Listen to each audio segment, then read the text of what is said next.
What's going on, you guys? UFC 315 takes place this weekend. We have Belal Muhammad defending his welterweight strap against Della Maddalena. Kind of a weak pay-per-view, to be honest, even though there is 2 title fights. We'll see. I'm going to go over my predictions and breakdown for all the fights and everything. Last week, I did decent, 7-5, probably one of my weaker weeks on picks. Went 7-5 on picks. Hopefully, we'll bounce back, have a better week this time. If you guys like my picks, don't like them, let me know in the comments. Like, subscribe, all that fun stuff. Helps out a lot. Anyway, let's get into the picks. Enough of that stuff. Starting with there it is. Prelim opener. Brad Katona takes on Bekzat Almakhan. I think I pronounced it right. Brad Katona, 33, a little bit up there in age, taking on the younger, probably hungrier fighter, Bekzat, coming off a loss against Umar. I know it was short notice, but he dropped Umar, I believe, in that fight. That's the fight I'm thinking of. Dropped Umar in the first round. Probably could have got a finish if he was, I don't know, maybe just a little bit more, had that killer instinct, I guess. Ultimately, I'm going to go with Bekzat here. I think he's going to see that fight Brad Katona had with Gene Matsumoto. Knows get him against the cage, try and get him on the ground. You probably just need a takedown or 2 in each round, and then you can just win at least 2 rounds out of that. I think it's going to be a decision for Bekzat here. I could see Brad maybe stealing around out there, but ultimately I'm going with Bekzat 29-28 decision. Should actually be it's like this fight is like this card is kind of meh, but there's fun fights. Like this is a decent scrap. This is a decent scrap as well. Daniel Santos, featherweight. I guess he's moving up to featherweight. I thought he was a bantamweight. Jeong takes on Jeong Lee. I'm taking Bekzat. I think I said that already. Making sure. Daniel Santos versus Jeong Lee, featherweight division. I could have sworn he was 135. Anyway, Daniel Santos, I don't know what happened. I know he's supposed to take on Davy Grant. I picked him to beat Davy Grant, and I'm going to be picking him here. I think he had like 2 years off, a year and a half or some change like that. He's training with a good gym, Shudo Box. I think he's going to come out improved. He's been winning, doing his thing. I'm going to pick him here. I don't know too much about Jeong Lee, but yeah, Johnny Munoz, John Castaneda. Yeah, I think Daniel Santos will come out look good. I'm guessing this is a short nose fight. I'm not too sure what happened here, why it's featherweight, or if he just moved up, he just got too big to make the weight. But I like Daniel Santos. I like Shudo Box. I think he's going to come out. He's going to be good on the ground. He's going to look good on the feet. Hopefully he comes out, gets a finish. That's all I got for that one. Next one. Just, God, awful, terrible fight. Marc-Andre Barriault on a 3-fight losing streak versus Bruno Silva, 4-fight losing streak.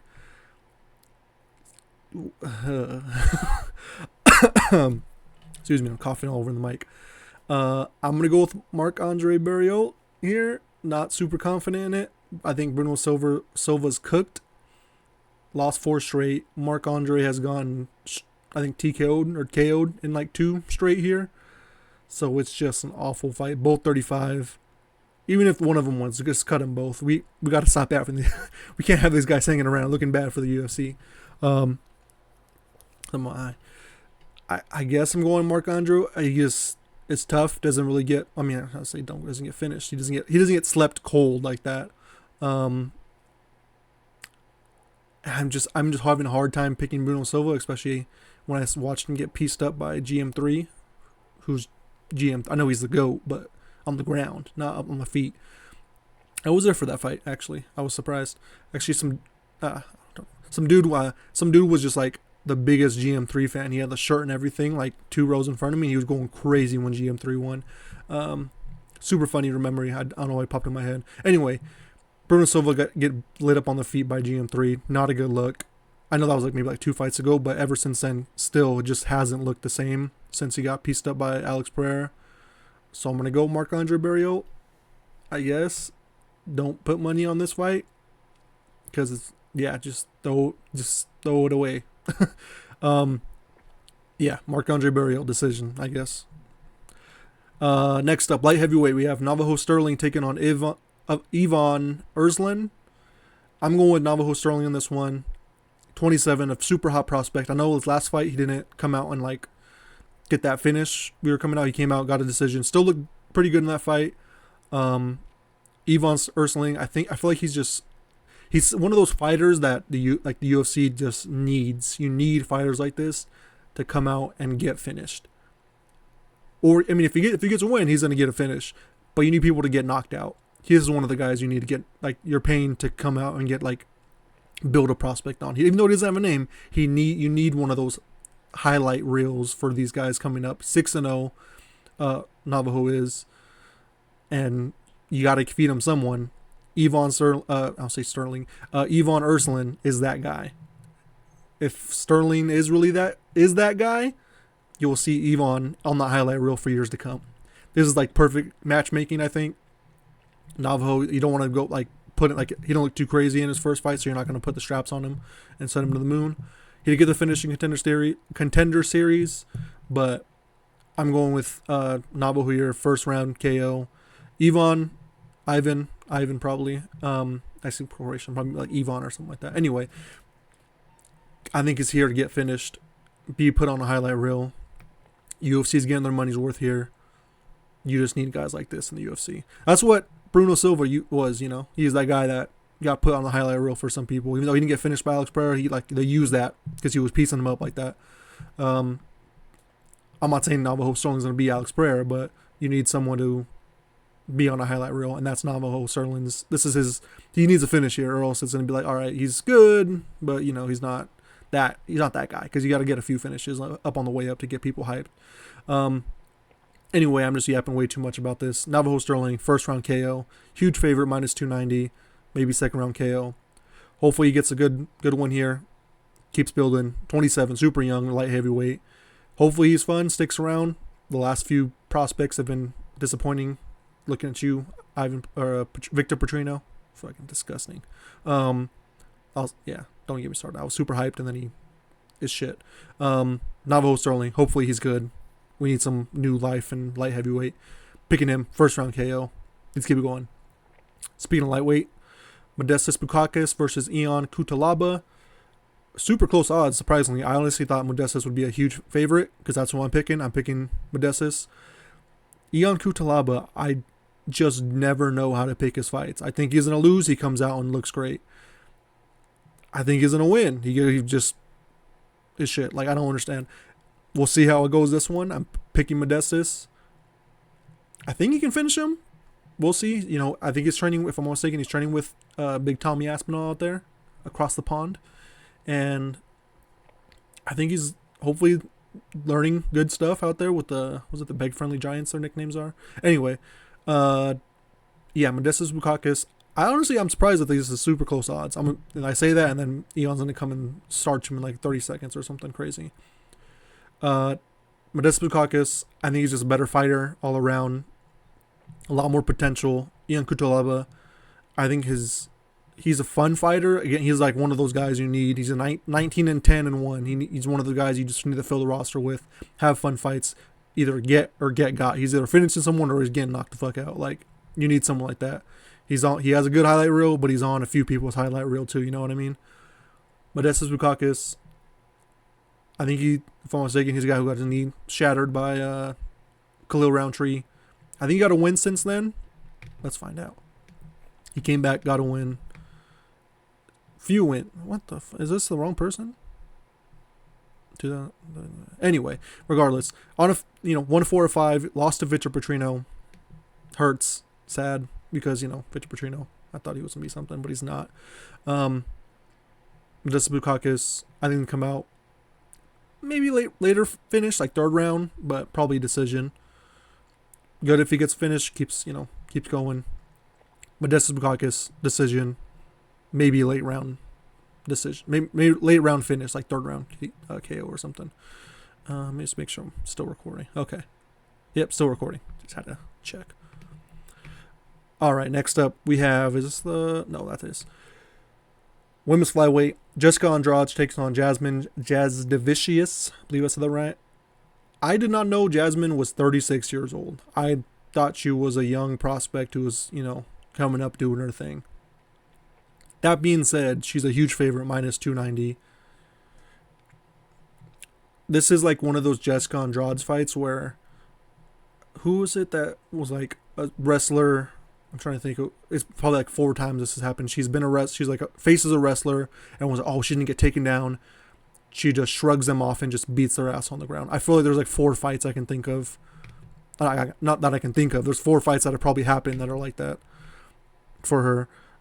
Mackenzie Dern. Oh, she's gonna come down. I think Mackenzie Dern's probably a huge favorite. Come out, take her down, and sub Jessica Andrade. And then she just didn't get taken down and just beat her ass on the feet. I can see that happening here. Gosh, she's 30. I don't know why I thought she was like a young prospect. 36. Eesh. Super late for the flyweight. I mean, this is like her only shot. Like if she wins here, she can keep going for a title. But this is like, it's now or never pretty much. She's good on the ground. Jasmin is. I can see her coming out, shooting takedown, getting her down. But she's so small, Jessica Andrade. That's the thing. I'm like the part of me that's like, she's like the little tank. She's so short and small that I can see Jasmin having trouble taking her down. Oh, I don't want to. I'm leaning Jasmin just because she's on that roll and everything. But I'm telling you, there's like 4 fights. Jessica Andrade just like killing some prospect because she's bored and wants to move to 125 and.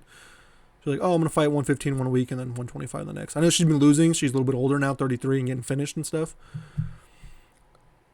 I'll pick Jasmin by second round TKO. I can see her taking her down and beating her up. Don't be surprised if Jessica Andrade just is like, I don't feel like getting taken down. I'm going to just beat your ass on the feet and is swinging big, huge overhand haymakers and catches Jasmin and puts her out or something crazy like that. But then again, I'm thinking Jasmin is going to be smart, not get hit by those, and able to take her down. Jasmin, second round TKO. 36 years old. That's super rough for flyweight. Next up, Mike Malott versus Charles Radtke. I have a hard time. I don't know if you can see that, just a little winter security thing. I have a hard time picking Mike Malott, like especially after the Neil Magny fight. That was just super rough. That was just a super bad look. Big favorite, minus 240 against Charles Radtke. Charles Radtke, I think, is like he's won 4 of 5. His only loss was to Prates. I don't know. I always say, I don't know if that's pronounced right. Carlos Prates, the old CP. That's his only loss in the last 5 fights. He's decent. He's good. He's like, a welterweight fighter who's like gonna be here in the prelims. I don't see him ever getting like, he's never fighting for a title. Neither is Mike Malott, whatever his name is. There's like 4 fights. This is one of them. And I legit just have no idea. And I didn't normally I'm like, oh, I think I'm gonna pick this person before I make the video. And I'm just going through the process right now of who I'm gonna pick. I don't have a coin. I would flip a coin because I legit just don't know. Mike Malott could come out and just take him down. That's normally what he does. But then I can just see him on the 3rd round just fucking whimpering and gassing out like he did in the 3rd round against Neil Magny. Oh, God. Am I really going to choose Mike Malott here? I guess. No, fuck that. Charles Radtke. Late. He's going to get taken down in the 1st round. Not going to get taken down in the 2nd round. Be able to keep on the feet. And then eventually stop him in the 3rd round. That's my pick. Let's have some fun. Hopefully there's fun in this card. Let's see what he says on the mic afterwards. Some more fun. Charles Radtke. 3rd round TKO. Let's do it. He probably need to take down the 1st round. 2nd round, keep on the feet. 3rd round, get the finish. That's the plan. Charles Radtke. Wrap it up. Pack it up. Stack it up. I'm super annoyed. This was supposed to be the next fight on here. I don't know. It's not here now. I'll just click it here. I'm super annoyed. Probably the most favorite fight on the card is gone. It's taken away from me. MMA gods hate us, apparently. Alvarez out versus BSD. Joel Alvarez got hurt, whatever it was. Going up to 170 now. Smart. He had trouble making weight. That's what Jalen Turner should have done. Well, hopefully we'll see him back later. Anyway, Joel Alvarez is out versus BSD. This was going to be a fucking banger, and I'm so mad that it's gone now. Anyway, BSD is fighting Kyle Prepolec. I think that's the last name. and he's gonna fucking catch a body right now. He's gonna finish this dude in 1 round. Prepolec, 35, 36, stepping on super short notice. He been in the UFC before, lost twice. Second to Austin Hubbard, got cut after that. I forgot who his first fight was. First loss was to, lost, or he might have won one before that. Anyway, lost 2 and then got cut.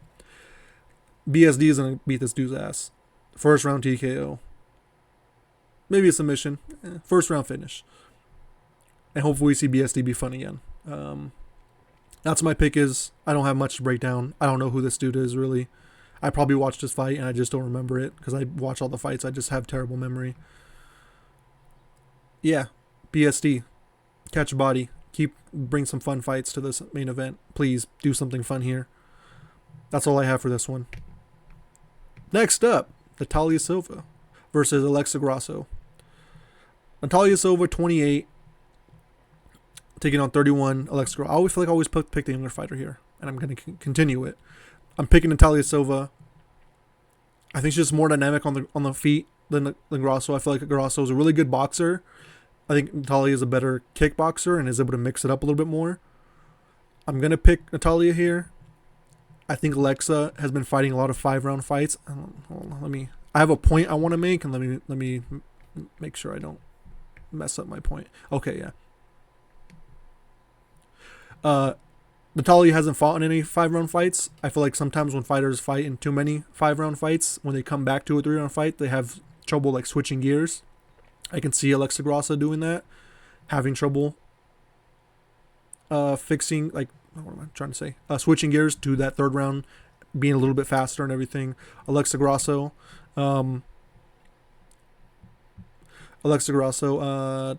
yeah, I just think she's always been like decent on the feet.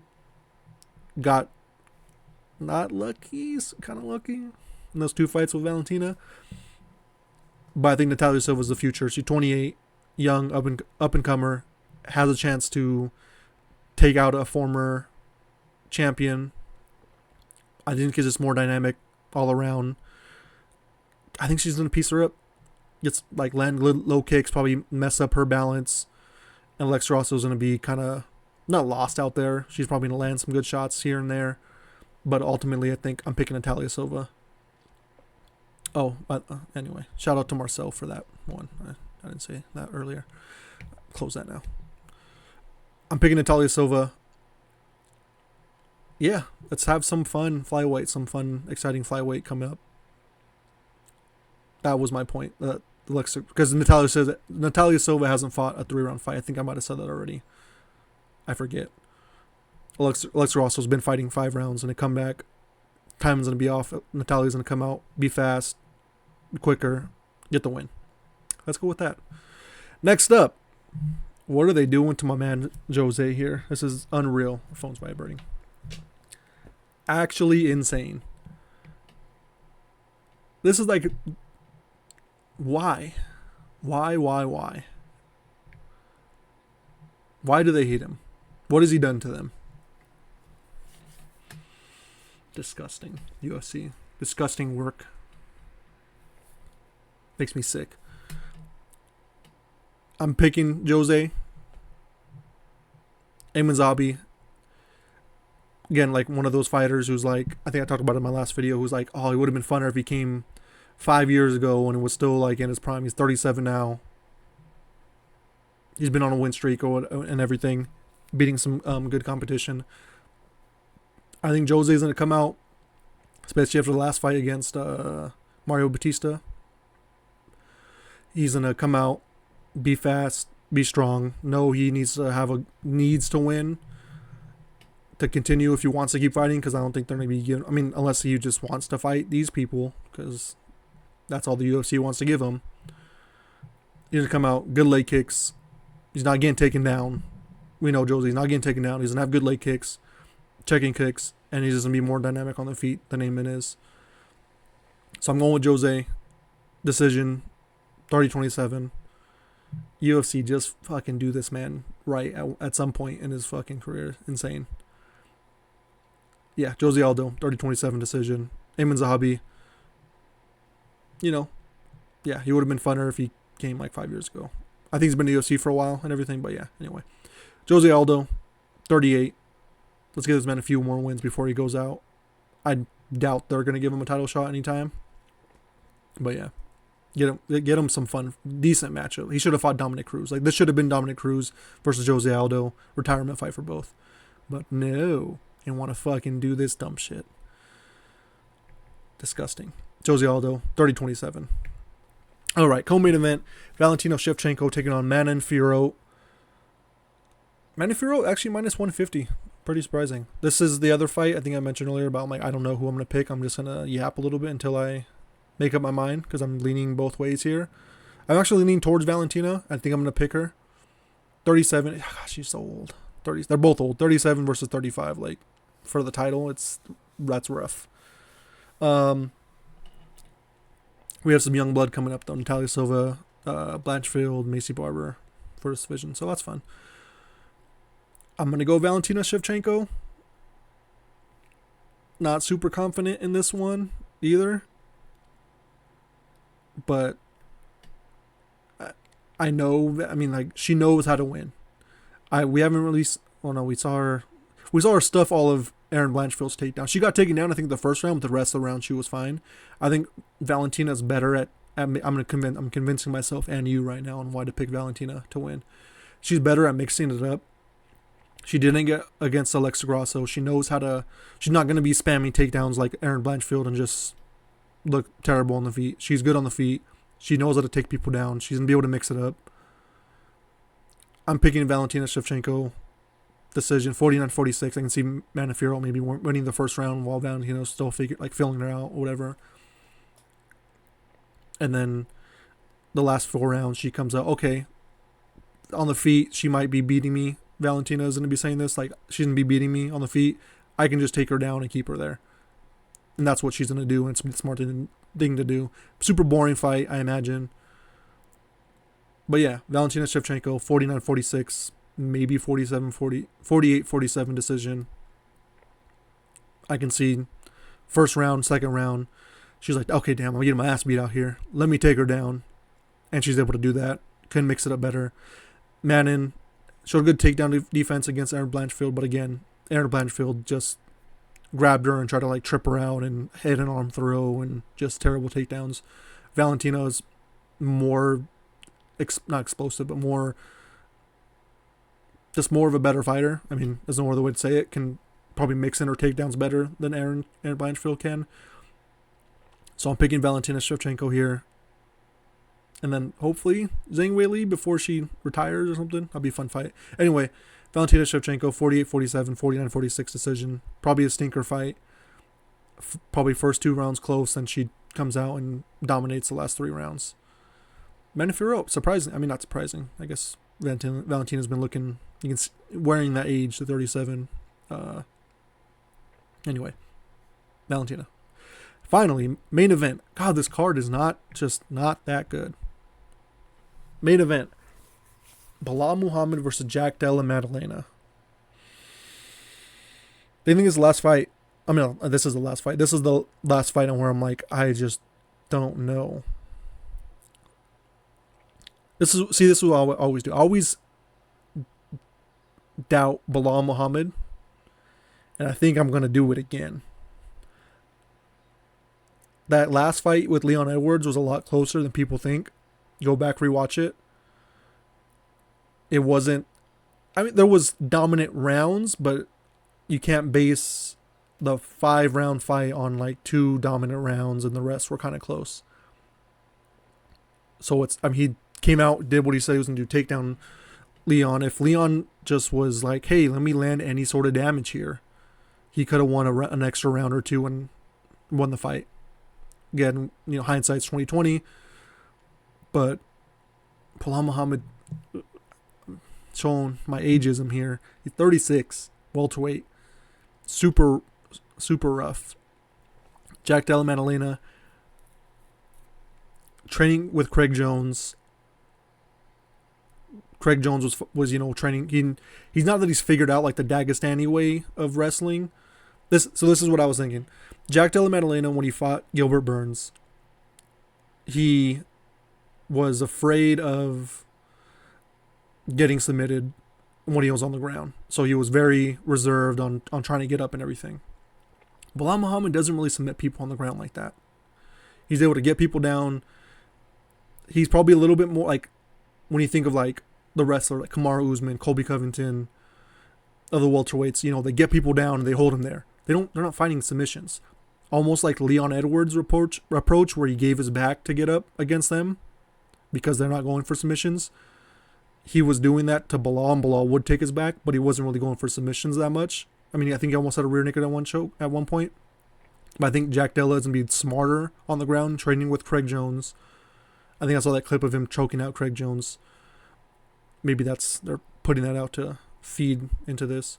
I think he's going to be smarter on the ground and be able to get up from the takedowns and be able to hurt Belal Muhammad, which Leon didn't do. If he'd landed a few more shots, he could have won an extra round and won the fight for Leon. I'm going Jack Della Maddalena. I think he's going to finish Belal. Honestly, I think it's second or third round finish for Jack Della Maddalena. I think he might get taken down in the first round, see what he's like, kind of get a feel. Okay, this is what he's trying to do on the ground. All right, cool. Or feel the takedown. Maybe he gets back up in the first round, keeps on the feet. Second round, similar to like I think Charles Radtke fight I had it picked. He's going to be able to keep it on the feet and start piecing him up in the second round, third round, fourth round, finish him, get him out of there. But God, I can see Belal Muhammad just coming out and just shooting getting 5 takedowns and wins the fight with 5 takedowns, like one each round, and that's it. But I think Jack Della Maddalena, if at some point he's going to be able to get up on his feet and he's going to be like, all right, I need to hurt this dude, and he's going to be able to do it. Great finishing instincts. Really solid boxer. And I think training with Craig Jones was a really smart move, similar like what Volk did. Similar to what Volk did, and it was like in that first Islam fight. Not that he got taken down, but he wasn't getting submitted. He wasn't getting like crazy dominated on the ground. On the feet, he was surprised and everything. Well, I'm talking about that fight too much. Craig Jones helped Volk a lot in that fight. I think he's going to help Jack Della Maddalena in this fight a lot too. Third, fourth round finish, Jack Della Maddalena. I'm going to call him JDM. Third or fourth round finish for JDM. I've always picked against Belal. He's always proved me wrong. And hopefully this isn't the time he proves me wrong again. JDM. Third or fourth round finish. You heard it here first. Unless someone else has this take too. But yeah, those are my picks. If you like the video, like, subscribe, all that fun stuff. I'm going to try and stream this weekend. Hopefully, we'll see how it goes. I should be able to. But yeah, catch y'all later. Have a good one. Thanks.